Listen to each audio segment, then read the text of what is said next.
You remember right around the time of the inauguration when Kayleigh McEnany, as part of leaving the White House, had to do a financial disclosure, and it showed that she was gonna start working with Fox News, which seemed like the most obvious thing in the world. And then they acted like that wasn't the case, with headlines like it was paused. Sure, we'd been talking, but then it was paused. But they did say at the time, the network remains open to hiring her in the future, however, given it does not condone cancel culture. What does that have to do with cancel culture? Who knows, but everything does. Well, what do you know? Fast forward a few weeks and they tweeted former White House press secretary Kayleigh McEnany joins the Fox News family. Because of course she was going to. It's the most obvious thing in the world.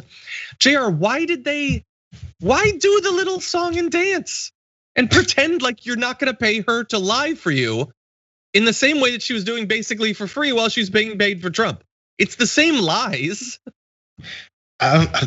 It's weird. It's like maybe it's some legal thing with before the right time. You can't. Maybe some contract was ending before the next one was starting, and that's the only thing I could come up with. Or they want to continue this facade that this wasn't the process. Because Kayleigh McEnany has been auditioning for this role for years before she became a White House press secretary, and they went through the 3 or 4 others before her. She was on CNN.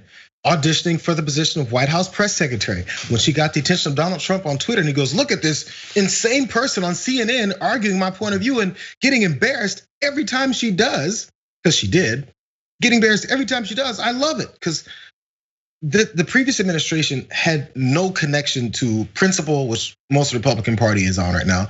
You don't need principle, you just need to say the right things in the moment to help us pursue this ridiculous and horrific policy that we're pushing. That's all she was doing. Yeah. She auditioned, won the role of White House press secretary. While the White House press secretary, she won the role of a Fox contributor. More money. Yep.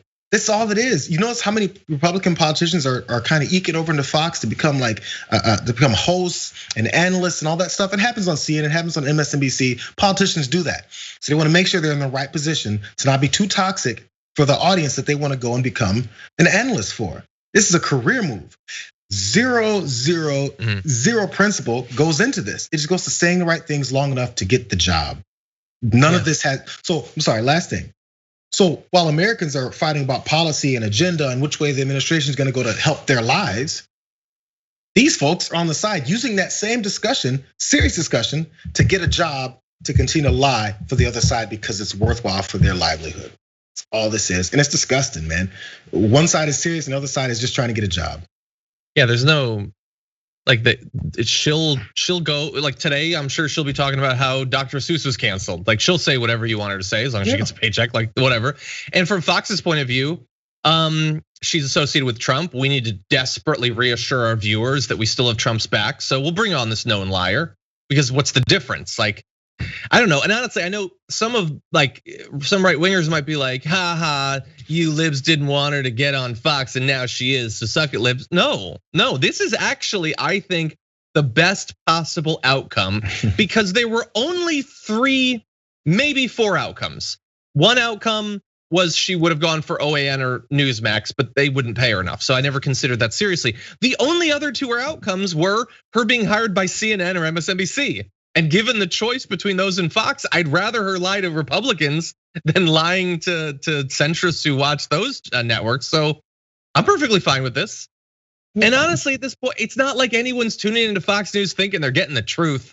They deserve Kayleigh McEnany. This is who they should be listening to. Well, we've seen what happens when someone on Fox News starts saying something that is anywhere near reality. They got mad at Chris Wallace because every once in a while he says, hey, so that doesn't make any sense. You know what actually happened in this particular situation? Republicans are at fault. If he says it, they go, what's wrong with Chris Wallace? How dare he's on my channel? It's not about getting the reality. It's about getting reinforced the lies that you were told before so you can continue to sit in your bubble and believe the nonsense that you were told. That's what the audience is there for.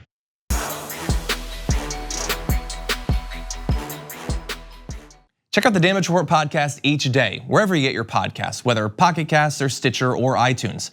You can join me as I give you the news and stories you want, with a range of co-hosts and interview guests jumping in on the fun each day. Again, that's the Damage Report, wherever you get your podcasts. And if you get them at iTunes, don't forget to rate and review. Sometimes I'll read them live on the show.